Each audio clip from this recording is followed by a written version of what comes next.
नमस्कार दोस्त, स्वागत है आप सभी का विकास स्टडी पॉइंट में।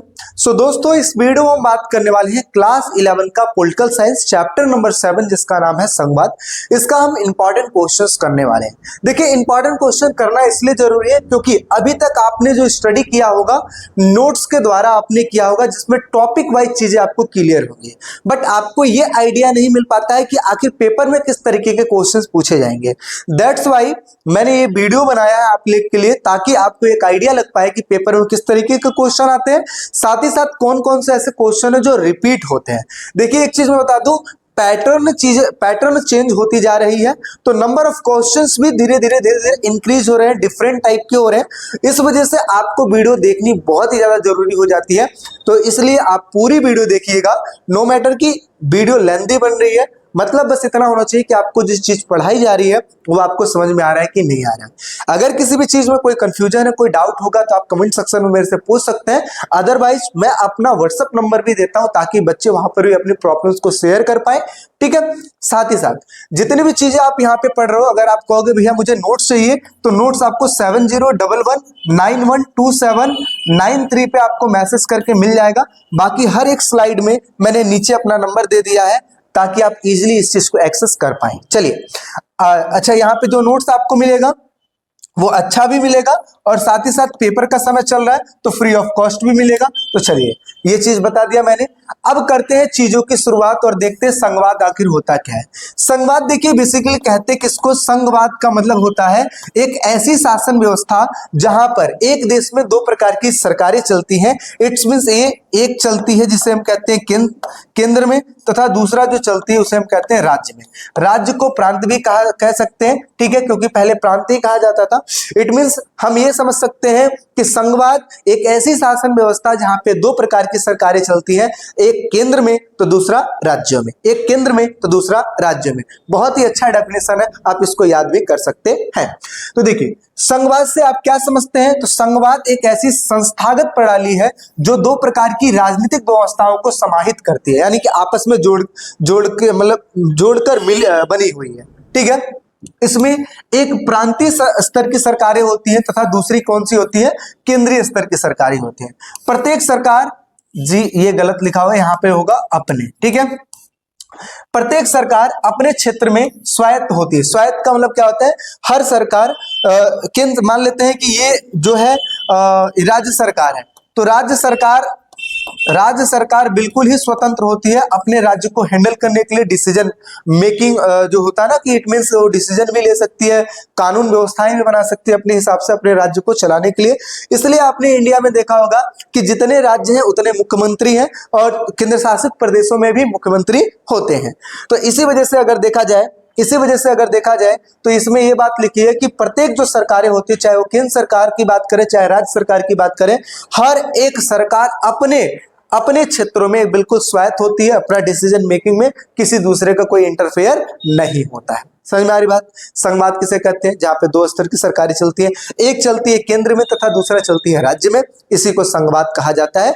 दोनों ही सरकार अपने अपने लेवल पे बहुत ही बढ़िया काम करती है, उसी को हम संघवाद कहते हैं। चलिए, अब बात करते हैं दूसरे क्वेश्चन की। दूसरा क्वेश्चन लिखा है, संगठनात्मक शासन किसे कहते हैं, या फिर इसको ऐसा भी पूछा जा सकता है, संगठनात्मक शासन से क्या अभिप्राय है, या फिर इसका अर्थ बताइए। इसीलिए मैंने एक क्वेश्चन को इस टाइप में लिखा है। कई बार बच्चे कहते हैं भैया अभिप्राय का मतलब क्या है, ठीक है, किसे कहते हैं, क्या है, इन चीजों में भी कंफ्यूज हो जाते हैं बच्चे। इस वजह से मैंने एक ही में ये सारी बातें रख दी है ताकि आपको चीजें समझ में आ जाए।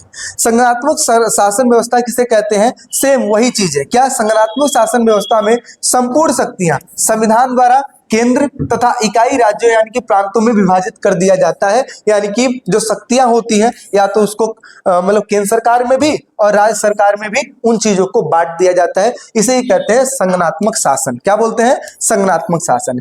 इट मींस आप ये भी बोल सकते हो कि देश को चलाने के लिए एक ग्रुप डिसाइड होता है, जिसमें एक होता है केंद्र और बाकी होते हैं राज्य के लीडर्स, जो मिलकर अपने देश को अच्छे से बखूबी रूप से चला सकते हैं। इसी को संगठनात्मक शासन कहते हैं। आई होप सो समझ में आया होगा। अगर भारत में देखा जाए, अगला क्वेश्चन है कि भारतीय संविधान में संघ के लिए किस शब्द का प्रयोग किया गया है, यानी कि संघ जो है जिससे बना हुआ है संघवाद। तो संघ के लिए किन वर्डों का यूज किया गया है? तो भारत में जो यूज किया गया है वो यूज किया गया है यूनियन। कौन सा वर्ड यूज किया गया है? यूनियन। यानी कि भारत में जो संविधान है, संविधान में जो संघ के लिए जो वर्ड यूज किया गया उसे हम कहते हैं यूनियन। समझ में आ रही चीजें? बहुत ही शॉर्ट क्वेश्चन मैंने आप लोग के लिया है। पहला संघवाद, दूसरे में संघात्मक शासन जहां पे शक्तियां एक केंद्र सरकार को दी जाती है और एक राज्य सरकार को दी जाती है, और लास्ट में हमने पढ़ा कि जो संघ है उसको हम यूनियन कहते हैं, ऐसा हमारे संविधान में लिखा हुआ है। चलिए नेक्स्ट बात करते हैं। अगला है कि आखिर सूचियां क्या होती हैं। देखिए सूची का मतलब क्या होता है? एक प्रकार का लिस्ट। अब केंद्र सरकार है तो केंद्र सरकार को काम भी तो सौंपा जाएगा कि भाई आपका ड्यूटी ये है, आपको इतना सारा कार्य क्षेत्र दिया जा रहा है जहां पे आपको डिसीजन लेना है, या फिर ये समझो कि इस पे कानून बनाने का अधिकार आपका है। ऐसे ही राज्यों को भी एक नंबर ऑफ वो दे दिया जाता है, समझो कि एक कार्य लिस्ट दे दिया जाता है, एक कार्य सूची दे दिया जाता है कि आपका अधिकार है इन सारे क्षेत्रों पे कानून बनाने का। और ऐसे ही समवर्ती सूची में भी एक और सूची होती है जिसको कहते हैं समवर्ती सूची। तो देखिए केंद्र सरकार केंद्र सूची पे काम बनाती है, राज्य सरकार राज्य सूची पे कानून बनाती है, और तथा केंद्र और राज्य दोनों मिलकर एक और चीज पे कानून बना सकते हैं जिसको हम कहते हैं समवर्ती सूची। इसी वजह से मैंने यहाँ पे कैटेगराइज कर दिया है कि सूचियां 3 प्रकार की होती हैं, एक केंद्र सूची, दूसरा राज्य सूची, तीसरा समवर्ती सूची। केंद्र सरकार पे कानून कौन बनाएगा भाई? केंद्र सरकार बनाएगी। कौन बनाएगा? केंद्र सरकार बनाएगी। राज्य सूची पे कानून कौन बनाएगा? राज्य सरकार बनाएगी। राज्य सरकार बनाएगी। तथा समवर्ती पे कौन कानून बनाएगा? दोनों मिलकर बनाएंगे, मतलब केंद्र और राज्य दोनों मिलकर ही कानून बनाएंगे, उसे हम कहते हैं समवर्ती। ठीक है, तो देखिए संघ सूची क्या है? संघ सूची में आने वाले विषयों पर कानून बनाने की जो शक्ति है वो केंद्र सरकार के पास होती है। ये राष्ट्रीय महत्व के विषय होते हैं जिन पर वह कार्य करती है। इट मींस ये देश से जुड़े जो विषय होते हैं, यानी कि अगर देखा जाए देश से जुड़े जो मुद्दे होते हैं इस पे ये कानून बनाती है। जैसे सेनाओं के बारे में बात कर लिया जाए, जैसे बैंकिंग के बारे में बात कर लिया जाए, जैसे मुद्रा के बारे में बात कर लिया जाए। ठीक है, तो ऐसे चीजों पे जो कानून बनाती है वो केंद्र सरकार बनाती है। ऐसे ही अगर मैं बात करूं राज्य सूची की, तो क्या लिखा है? राज्य सूची के विषयों पर कानून बनाने का अधिकार किसका होता है? राज्य सरकार का, जो कि मैंने ऑलरेडी आपको बता दिया है। इसमें स्थायी महत्व के विषय भी आते हैं, यानी कि स्थानीय महत्व का मतलब क्या होता है? जो लोकल गवर्नमेंट चलती है उनके भी सारे विषय इसी पे आते हैं। आगे बात करते हैं, क्योंकि देखिए राज्यों में ही तो गांव होता है, और गांव में कौन सी शासन चलती है? स्थानीय शासन चलती है। चलिए अगले क्वेश्चन की बात करते हैं। अगला क्वेश्चन बहुत ही शॉर्ट क्वेश्चन मैंने लिया है। अगला क्वेश्चन लिखा है संगठनात्मक व्यवस्था में केंद्र और राज्य सरकार में टकराव का समाधान कैसे होता है? फॉर एग्जांपल जैसे अभी हमने बताया कि एक देश को चलाने के लिए केंद्र सरकार भी होती है और राज्य सरकार भी होती है। केंद्र देश के लेवल पे काम करती है, जबकि राज्यों की बात करें तो राज्य के लेवल पे काम करती है। अब यहाँ पे कई बार ऐसा भी हो जाता है कि केंद्र और राज्यों के बीच में आपस में विवाद हो जाता है। कैसे विवाद होता है? क्योंकि हमारे संविधान ने क्या किया है? हमारे संविधान ने केंद्र सरकार को ज्यादा शक्तियां दी है। क्यों शक्तियां ज्यादा दी है? इसलिए क्योंकि उसको देश को देखना है, जबकि राज्यों को कम शक्तियां दी गई है क्योंकि उसको राज्यों को देखना है। इसकी वजह से कई बार केंद्र और राज्य में आपस में थोड़ी सी लड़ाई भी हो जाती है, और ऐसे विवाद को सुलझाने के लिए हमारे सामने एक और व्यवस्था की गई है जिसको कहते हैं स्वतंत्र न्यायपालिका। आपको पता है स्वतंत्र न्यायपालिका न्याय देने का काम करती है, और कहीं भी अगर कोई दिक्कत परेशानी आती है तो उसको सुलझाने का काम कौन करती है? न्यायपालिका करती है। तो इसमें हम ये कह सकते हैं कि केंद्र सरकार और राज्य सरकार के बीच में अगर कोई विवाद पैदा हो जाता है तो ऐसी चीज को है ना जो सॉल्व करती है वो कौन करती है? केंद्र जो अपना न्यायपालिका करती है। ठीक है, तो इस तरीके से हमने अगला जो 3 क्वेश्चन था वो भी हमने क्लियर कर लिया, क्योंकि ये सारे शॉर्ट क्वेश्चन हैं। ठीक है, चलिए नेक्स्ट की बात करते हैं।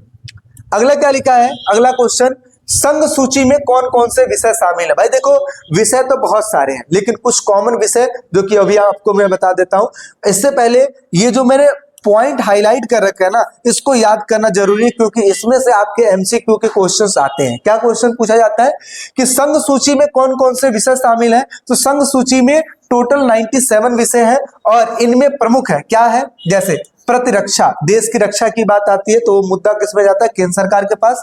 विदेशी मामले जितने भी आते हैं वो केंद्र सरकार के पास जाती है और उस पर कानून बनाने का अधिकार केंद्र सरकार का होता है। बात करें युद्ध की या फिर कोई संधि करनी है किसी देश में तो वो भी मामले केंद्र सरकार के पास। रेलवे, विदेशी व्यापार या बीमा कंपनी की बात किया जाए या फिर बैंक, मुद्रा, डाक, तार, टेलीफोन इत्यादि चीजों की बात किया जाए तो ये सारे विषय किसमें आते हैं? केंद्र सूची में आते हैं।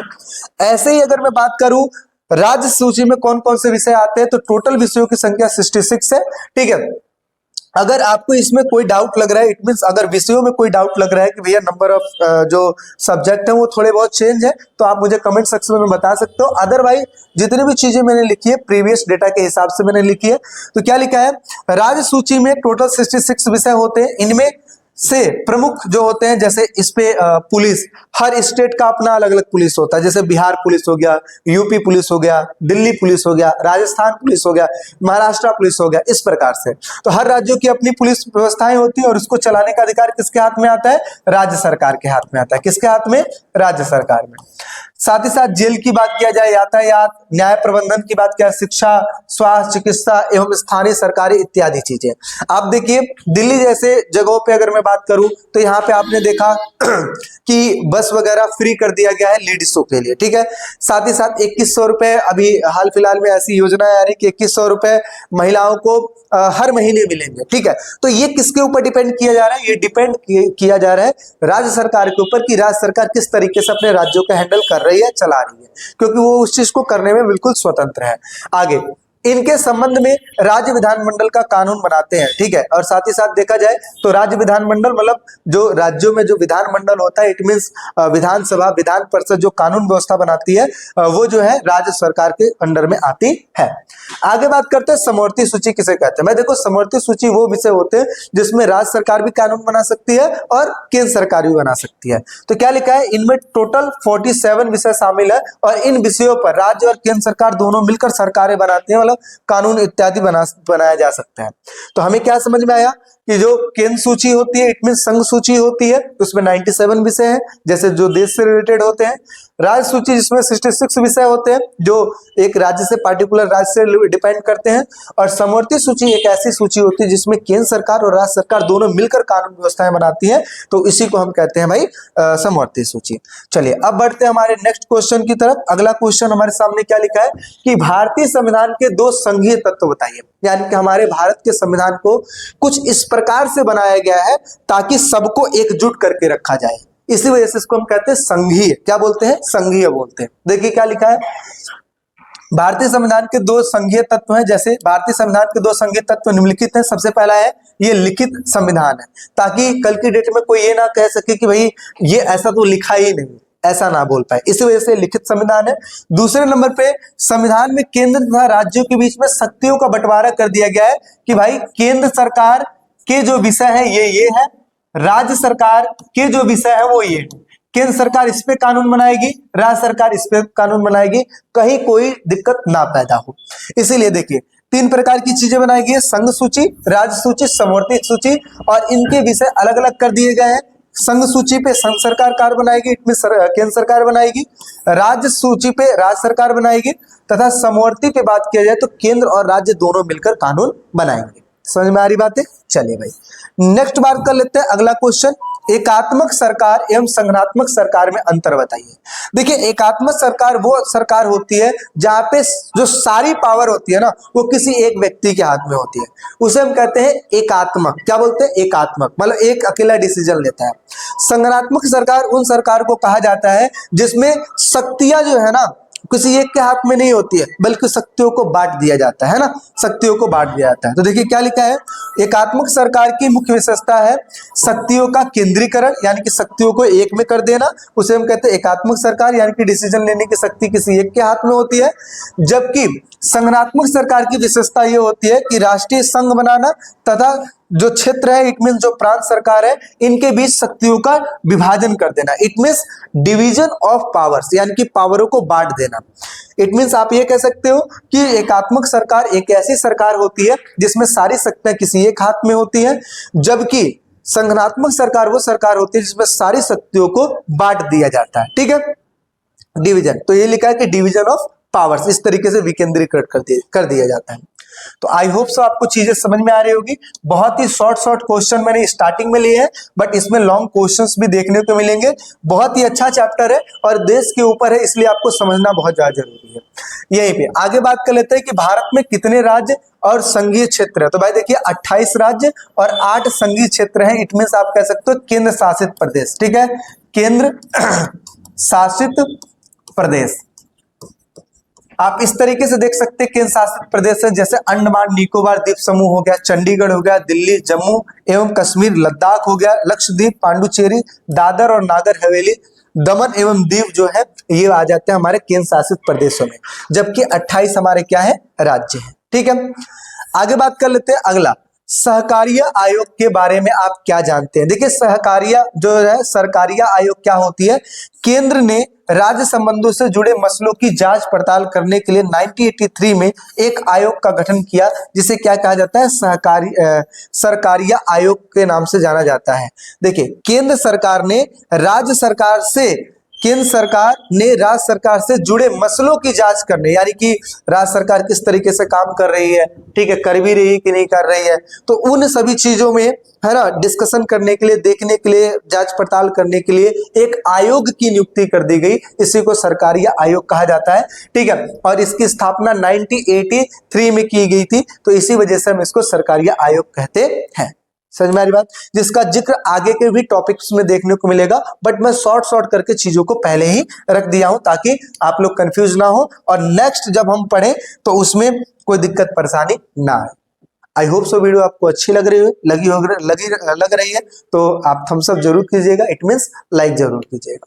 आगे बढ़ते हैं। अब ये दो क्वेश्चन मोस्ट इंपॉर्टेंट है, कई बार क्वेश्चन आया है। क्या लिखा है, संगठनात्मक संविधान की कोई 5 विशेषताएं बताइए। इट मींस जो हमारा संविधान बनाया गया है, जिसमें ये बात लिखी गई है कि सबको जोड़ के किस तरीके से रखना है, उसकी क्या क्या विशेषताएं हैं। तो सबसे पहले इसमें केंद्र तथा प्रांतों के बीच शक्तियों का विभाजन कर दिया गया है ना, दोनों के बीच शक्तियों को बांट दिया गया है।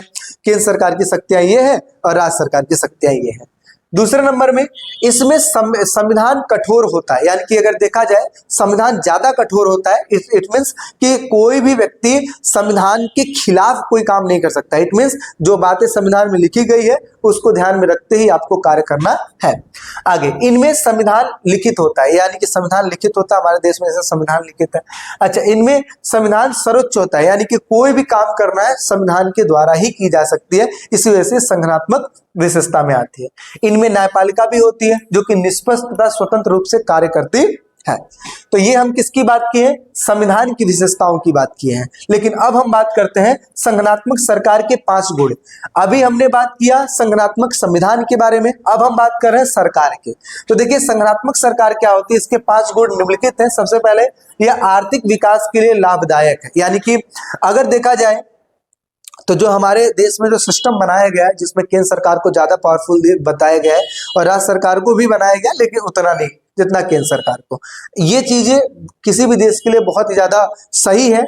देखिए आखिर संघवाद अपनाया क्यों गया, इसके पीछे थोड़ा सा कारण समझिए। संघवाद इसलिए अपनाया गया कि जब अपना देश आजाद हो रहा था उस समय अंग्रेजों ने ये कहा कि जो भी रजवाड़े ऐसे, मतलब उस समय राजाओं का शासन था, तो उन्होंने कहा कि जो भी ऐसे रजवाड़े हैं जो चाहते हैं कि अलग रह सकते हैं और भारत या पाकिस्तान में जुड़ना चाहते हैं तो वो भी जुड़ सकते हैं। तो उस समय 565 रजवाड़े हुआ करते थे और सबको भारत में शामिल करवाया गया। तो उनको आश्वासन दिया गया कि देखो हम पावर की आपको खत्म नहीं कर रहे हैं, इट मींस पावर आपकी रहेगी, बशर्ते बात इतनी है कि आप भारत के क्षेत्र बन जाइए। तो फिर इस वजह से धीरे धीरे करके कई सारे रजवाड़ों को जोड़ के राज्यों का निर्माण किया गया था। ठीक है, आगे चल के राज्य पुनर्गठन आयोग आया जिसकी वजह से राज्यों का निर्माण किया गया था। तो यही चीज है, तो इसमें संगठनात्मक चीजें अपनाई गई ताकि यहाँ पर पावर राज्यों के पास भी हो और देश के पास भी हो, लेकिन ज्यादातर पावर देश के पास रहती है। इसलिए कल की डेट में अगर हम ज्यादा राज्यों को पावरफुल बना देंगे तो कल की डेट में वो अलग होने की भी मांग कर सकती हैं। तो यही लिखा है, यह आर्थिक विकास के लिए लाभदायक है। दूसरा, यह बड़े राज्यों के लिए उपयुक्त है। बड़े राज्यों को चलाने के लिए यहाँ पर संघात्मक सरकार बहुत ज्यादा बेस्ट होती है। यह केंद्रीय सरकार को निरंकुश बनाने से रोकती है। निरंकुश का मतलब क्या होता है, निरंकुश का मतलब होता है गलत कार्य करने से रोकती है। आगे, यह निर्बल राज्यों की शक्तिशाली राज्यों से रक्षा करती है। इट मींस क्या है कि यहाँ पे अगर जो संगठनात्मक सरकार होती है वो ये देखती है कि कहीं बड़ा राज्य छोटे राज्य पे कोई वो तो नहीं कर रहा, ऐसी चीज है ना। आगे इसमें स्थानीय आवश्यकताओं की पूर्ति ठीक ठाक से हो जाती है। इट मीन्स ये है कि जो स्थानीय सरकार होती है, जो छोटे छोटे लेवल पे सरकारें होती है, उनको नियमित रूप से जो भी रिक्वायरमेंट्स होती है वो भी फुलफिल कर दी जाती है। इट मीन्स हमें ये समझ में आया कि संगठनात्मक सरकार के 5 गुण होते हैं। ठीक है, एक आर्थिक विकास के लिए लाभदायक होता है, बड़े राज्यों के लिए ये बहुत ज्यादा बेटर है। साथ ही साथ केंद्र सरकार को निरंकुश बनाने के से रोकती है, मतलब ये कि काम चोरी करने से रोकती है। इट मीन्स ऐसा कह सकते हो आप। यह निर्बल राज्यों की शक्तिशाली राज्यों से रक्षा करती है और इनमें स्थानीय आवश्यकताओं की पूर्ति ठीक ठाक ढंग से हो जाती है। इस वजह से इस चीज के लिए क्या अपनाया जाता है, संगठनात्मक सरकार को अपनाया जाता है। चलिए नेक्स्ट बात कर लेते हैं। अगला क्वेश्चन आप लोग के सामने, संगठनात्मक शासन के 5 अवगुण भी बताइए। अवगुण मतलब डिसएडवांटेज अगर आपसे पूछ लिया जाए तो क्या लिखेंगे। सबसे पहला, इसमें सरकार दुर्बल हो जाती है। दुर्बल होती है, इट मीन्स आप ये कह सकते हो, दुर्बल रहने का मतलब ये है कि जब राज्यों को भी शक्ति दी गई है, केंद्र को भी शक्ति दी गई है, तो कई बार ऐसा होता है कि राज्य स्वायत्तता की मांग करने लगते हैं। इट मीन्स विशेष डिमांड करने लगते हैं कि हमें ऐसा दो, ये करो, वो करो, इस प्रकार से। तो यहाँ पे जो सरकार होती है उसका ना थोड़ा सा डिसएडवांटेज चीजें नजर आने लगती है। अगर सारी शक्तियां सिर्फ एक ही का हाथ में हो तो कोई ऐसा नहीं करेगा, बट यहाँ पे चीजों को बांट दिया गया है तो कई बार अगेंस्ट में भी चीजें हो जाती हैं। ठीक है, यानी कि राज्य प्रमुख प्रकार की डिमांड भी करने लगती है। आगे इसमें केंद्र तथा राज्यों के बीच अधिकतर क्षेत्र में झगड़े भी देखने को मिल जाते हैं। संघ के टूटने का भय भी होता है कि ऐसा ना हो जाए कि जो राज्य अलग अलग हो जाए। आगे इसमें शासन की एक रूपता नहीं होती, यानी कि एक समान नहीं। क्यों?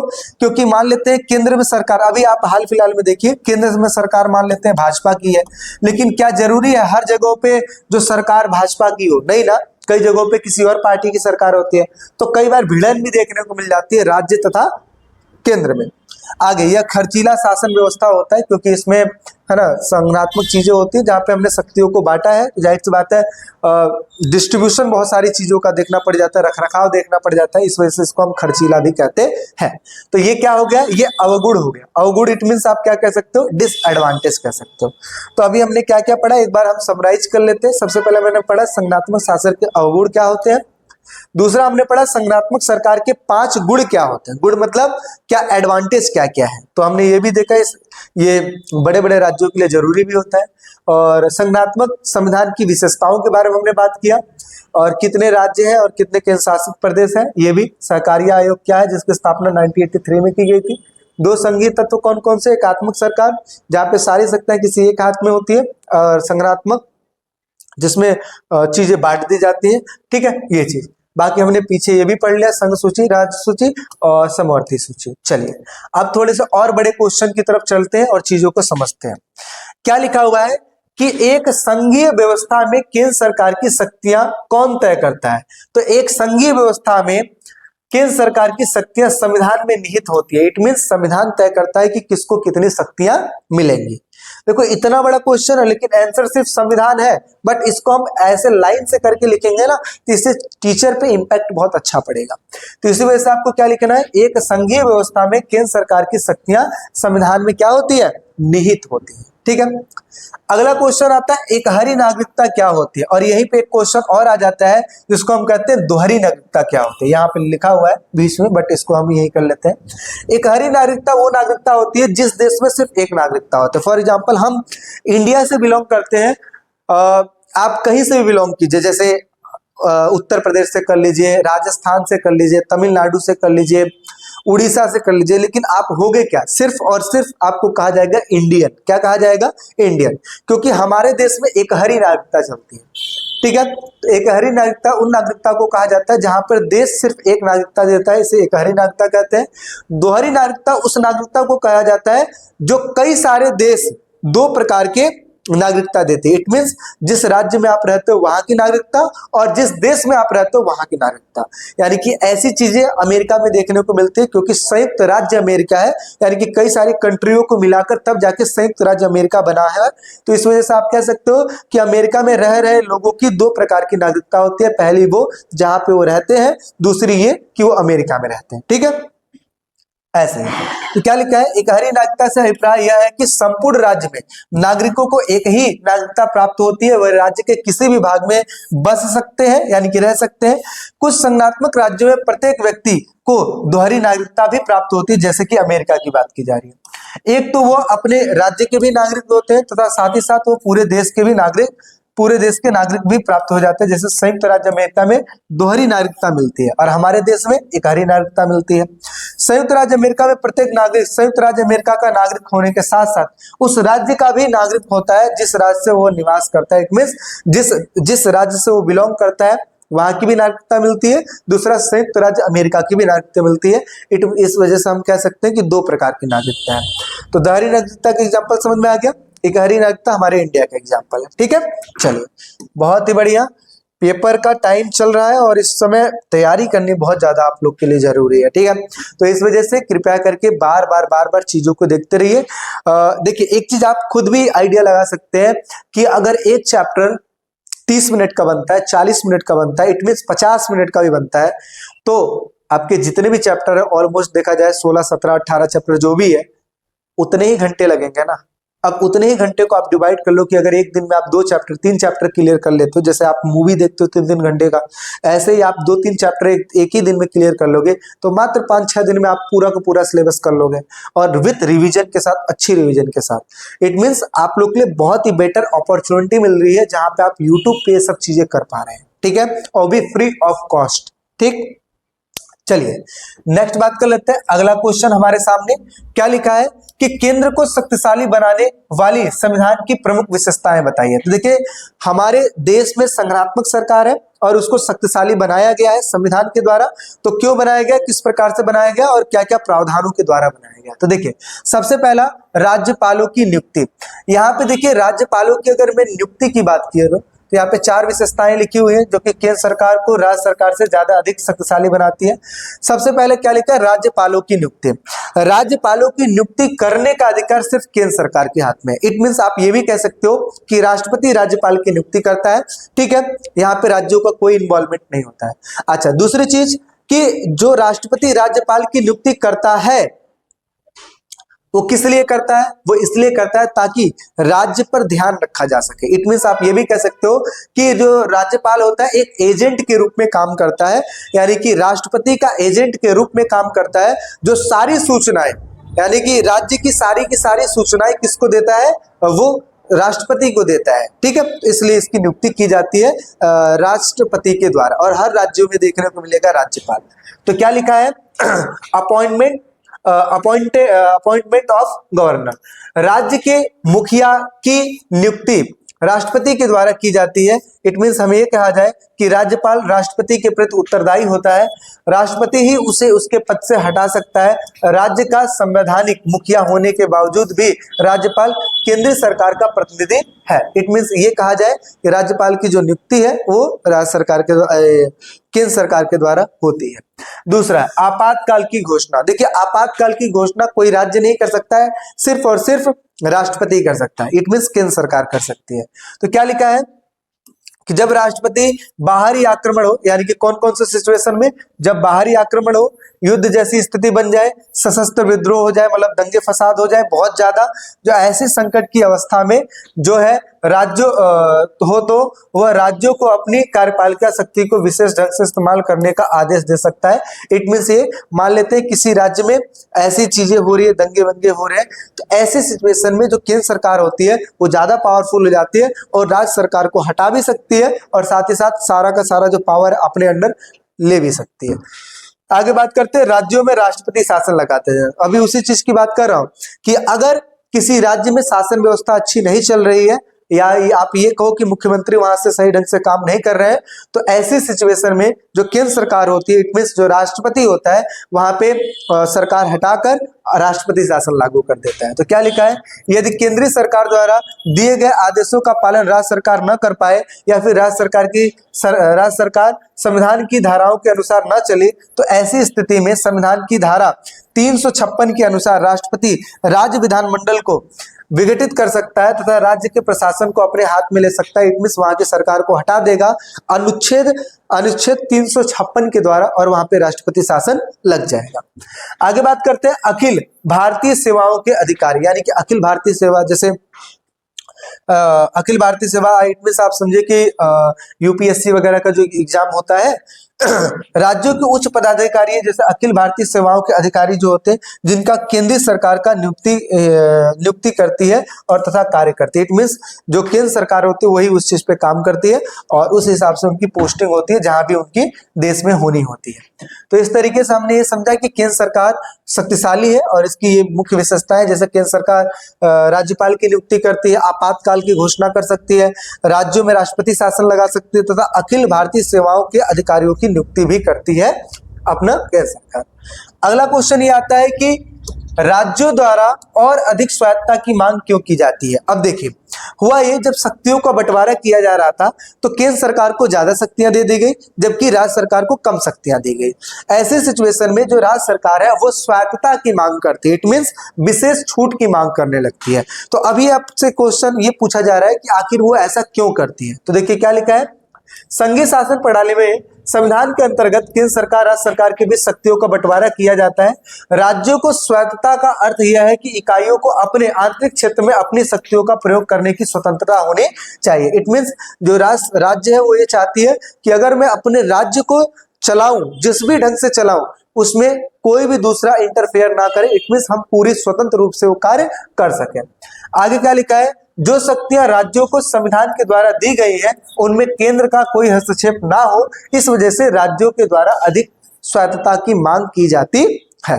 समझ में आ रही बात कि राज्य अधिक स्वायत्तता की मांग इसलिए करते हैं ताकि वो बिना किसी झिझक के स्वतंत्रता पूर्वक कोई भी कार्य कर सके और इसमें केंद्र सरकार का लेना देना ना हो। चलिए अगला क्वेश्चन है, राज्यपाल की नियुक्ति कैसे होती है। अभी जस्ट मैंने आपको बताया राज्यपाल की नियुक्ति केंद्र सरकार करती है, इट मींस राष्ट्रपति करती है, इसलिए ताकि हर एक राज्यों में मुख्यमंत्री पर ध्यान रखा जा सके। ये एक प्रकार के एजेंट के रूप में काम करती है जो सारी सूचनाएं राष्ट्रपति को देती है। अगर मान लेते हैं कि किसी सिचुएशन में ये जो राज्य सरकार कोई ऐसा कानून बनाती है तो ऐसे कानूनों को राज्यपाल राष्ट्रपति के पास भेजता है चेक करने के लिए कि क्या चीजें सही है और किस प्रकार से चीजें होनी चाहिए। ठीक है, और कभी ऐसा हो जाए कि राज्य में सरकार अच्छे से नहीं चल पा रही है, ऐसे सिचुएशन में राज्यपाल राष्ट्रपति को सूचना देता है और राष्ट्रपति उस जगह पर राष्ट्रपति शासन लगा देता है। इट मींस राज्य सरकार को हटाकर राष्ट्रपति शासन लगा देता है और सारी पावर जो है राज्यपाल को दे दी जाती है। ठीक है, क्या लिखा है, राज्यपालों की नियुक्ति। राज्यपालों की नियुक्ति राष्ट्रपति केंद्रीय मंडल की सलाह पर करता है। राज्यपाल प्रत्येक राज्य में केंद्र के एजेंट के रूप में काम करती है। सामान्य काल में राज्यपाल राज्यों में केंद्र के हितों की रक्षा करती है। विधानसभा द्वारा पास किए गए कुछ बिलों को राष्ट्रपति की स्वीकृति के लिए भेजता है। कौन भेजता है, अभी जस्ट मैंने बताया कि राज्यपाल कुछ बिल को राष्ट्रपति के पास भेजता है ताकि उस पर क्या मिल सके, स्वीकृति मिल सके। परंतु राज्य की संकटकालीन स्थितियों में राज्य का शासन उसी को ही सौंपा जाता है और केंद्र के निर्देशों को राज्य में लागू करता है। इस प्रकार राज्यपाल के माध्यम से केंद्र सरकार राज्य पर अपना पूरा नियंत्रण करती है।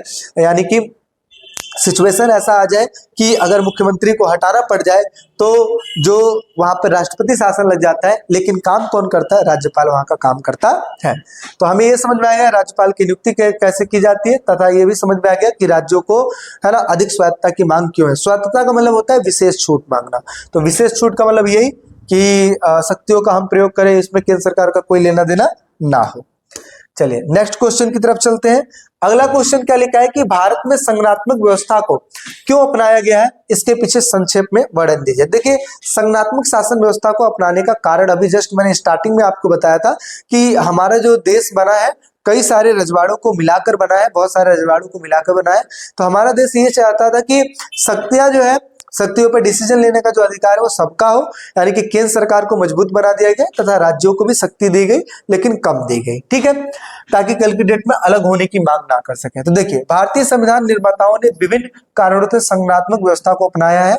सबसे पहला, हमारा राष्ट्र भारत भौगोलिक क्षेत्रफल की दृष्टि से उपमहाद्वीप के समान है। इट मींस देखा जाए तो हमारा दक्षिण एशिया में भी अगर देखा जाए तो हमारा जो देश है बड़ा देश में आता है, और इसमें अगर देखा जाए प्रशासनिक दृष्टिकोण से ये संगठनात्मक व्यवस्था यहाँ पे उपयुक्त है। इट मींस इतने बड़े देश को चलाने के लिए संगठनात्मक व्यवस्था की जो हमने बात की है वो बहुत ही बेटर है, बहुत अच्छा सूट होता है भारत में, क्योंकि बड़े बड़े राज्यों को चलाने के लिए संगठनात्मक व्यवस्था ही ज्यादा बढ़िया होती है। इसलिए हमने क्या अपनाया, संगठनात्मक सरकार को अपनाया है। आगे, भारतीय संविधान में, भारतीय समाज में विभिन्न प्रकार के धर्म है, भाषा है, जाति है, संस्कृति है, इत्यादि चीजें पाई जाती हैं, और इनमें सामंजस्य का मतलब होता है एक तरीके से कोऑर्डिनेशन बिठाने के लिए संगठनात्मक सरकार की बहुत ही ज्यादा उचित समझी जाती है। क्यों उचित समझी जाती है? क्योंकि जो अपना देश है, अपने देश को कई सारे राज्यों में बांटा गया है। इट मींस ये कि राज्य में राज्य सरकार काम कर लेती है तथा पूरे देश पर केंद्र सरकार काम कर लेती है। तो ऐसे हिसाब से अगर देखा जाए तो सब अपने अपने लेवल पे बहुत ही अच्छा डिसीजन ले पाते हैं और देश को अच्छे से चला पाते हैं। इस वजह से हम कह सकते हैं कि हमारे देश के लिए संगठनात्मक जो व्यवस्था है बहुत ही बेटर है। आगे, अंग्रेजों ने भारत को स्वतंत्र कराने के साथ साथ देशी रियासतों को भी स्वतंत्र कर दिया गया था, वही रजवाड़ों को अलग कर दिया गया था, और इन रियासतों को भारत में मिलने के लिए संगठनात्मक व्यवस्था की उपयुक्त थी, यानी कि इनको भारत में यह ऐसा ही कह के शामिल करके किया गया कि अगर आप भारत में शामिल हो जाते हैं तो हम आपको विशेष छूट देंगे। इट मींस आपको भी आपकी शक्तियां बनी रहेगी। आगे, इनके द्वारा स्थानीय स्वायत्तता तथा राष्ट्रीय एकता दोनों लक्ष्यों की प्राप्ति हो जाती है।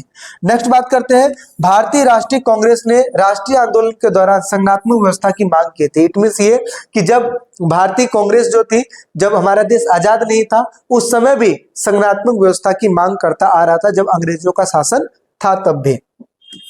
यही सब कारण है जिसकी वजह से हमने संगठनात्मक व्यवस्था को अपनाया है।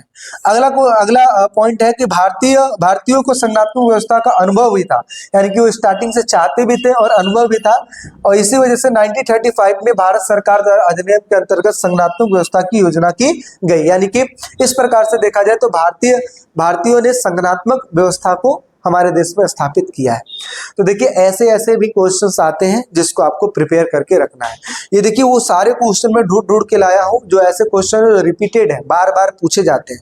आपको अगर भैया हर साल पूछे जाते हैं, नहीं, हर साल नहीं पूछे जाते हैं। कभी कोई क्वेश्चन उठा लिया तो कभी कोई क्वेश्चन उठा लिया। हमारा ये ड्यूटी है कि हम आपको सारे क्वेश्चन से अवेयर कराएं, जागरूक कराएं। चलिए अगले क्वेश्चन की तरफ चलते हैं।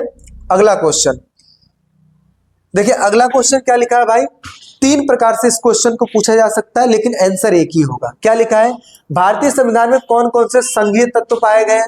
दूसरा, भारत राज्यों का संघ है कैसे? तो हमें पता है भारत राज्यों का संघ है, कई सारे राज्यों को मिलाकर भारत को बनाया गया। इनके कुछ, इट मीन्स आप ये कह सकते हो हमारे राज्य को मतलब इस तरीके से थोड़ा थोड़ा बांट दिया गया ताकि शक्तियों को बांट दिया गया है ना, ऐसे। इनके कुछ संगठनात्मक लक्षण है, उनको बताना है। भारत के संविधान का स्वतंत्र संगठनात्मक है, परंतु इसकी आत्मा एकात्मक है। ये तो भाई कई बार क्वेश्चन आता है, आईएमपी इसके आगे लिख लीजिए, क्योंकि भारत का जो संविधान है वो संगठनात्मक है, लेकिन इसकी जो आत्मा है वो एकात्मक है। कैसे है?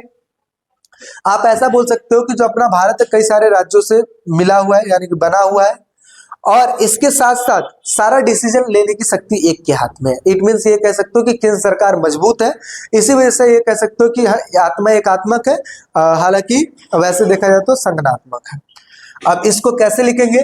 तो भारत राज्यों का संघ है, इसका तात्पर्य है कि भारत में एक संगठनात्मक शासन व्यवस्था अपनाई गई जिसके द्वारा 28 राज्य तथा 8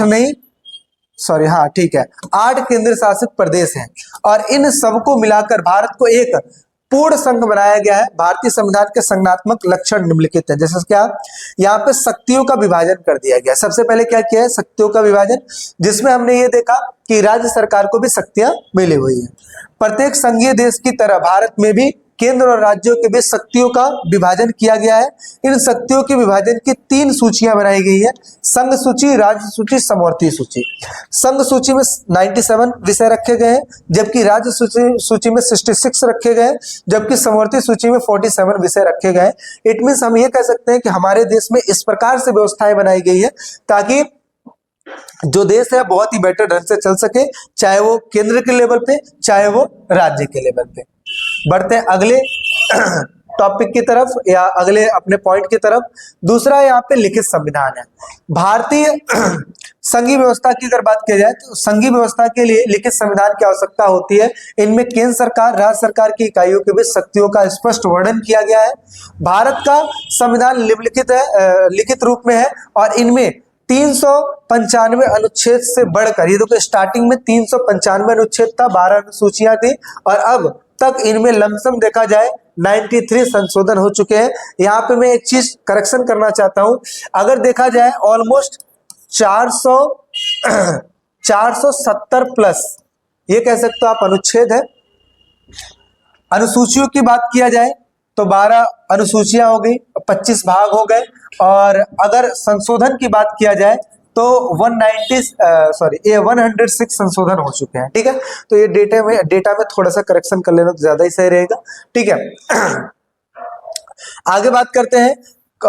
नेक्स्ट अपना पॉइंट है कठोर संशोधन, यानी कि हमारे जो संविधान बना है उसमें इतना इजीली संशोधन भी नहीं किया जा सकता, इसलिए हम इसको क्या कहते हैं, कठोर संशोधन, यानी कि इसमें संशोधन करना इतना इजी नहीं है। तो इसीलिए लिखा है कि संघीय व्यवस्था में कठोर संविधान होने का बहुत आवश्यक है। भारत का संविधान भी कठोर है। संविधान की महत्वपूर्ण धारा में, ठीक है, संविधान की महत्वपूर्ण धारा में संसद के दोनों सदनों के 2/3 बहुमत तथा कम से कम आधे राज्यों के विधानमंडलों के बहुमत से ही संशोधन किया जा सकता है। इसका मतलब आप ये कह सकते हो कि हमारा जो संविधान है उसमें संशोधन करना इतना आसान नहीं है। इसको करने के लिए राज्यों की इसको करने के लिए आप ऐसा कह सकते हो, संसद का 2/3 वोट चाहिए, बहुमत चाहिए और वित्त में राज्यों के पूरे विधायक के आधे से भी अधिक लोगों की स्वीकृति होनी चाहिए, तब जाके आप संशोधन कर सकते हैं, अदरवाइज नहीं कर सकते हैं। अगला क्या लिखा है, हमारे देश में स्वतंत्र न्यायपालिका है जो कि अच्छे रूप में काम करती है। कैसे करती है, संगठनात्मक व्यवस्था में संविधान की प्रमाणिक व्यवस्था के लिए स्वतंत्र न्यायपालिका होना बहुत ज्यादा अनिवार्य है। भारत में भी स्वतंत्र न्यायपालिका की व्यवस्था की गई है।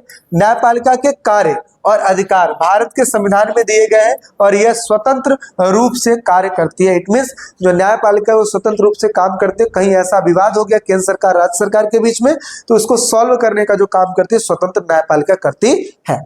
आगे बात कर लेते हैं संविधान की सर्वोच्चता। अब देखिए संविधान की सर्वोच्चता, सारा डिसीजन किसके द्वारा लिया जाएगा, संविधान के द्वारा।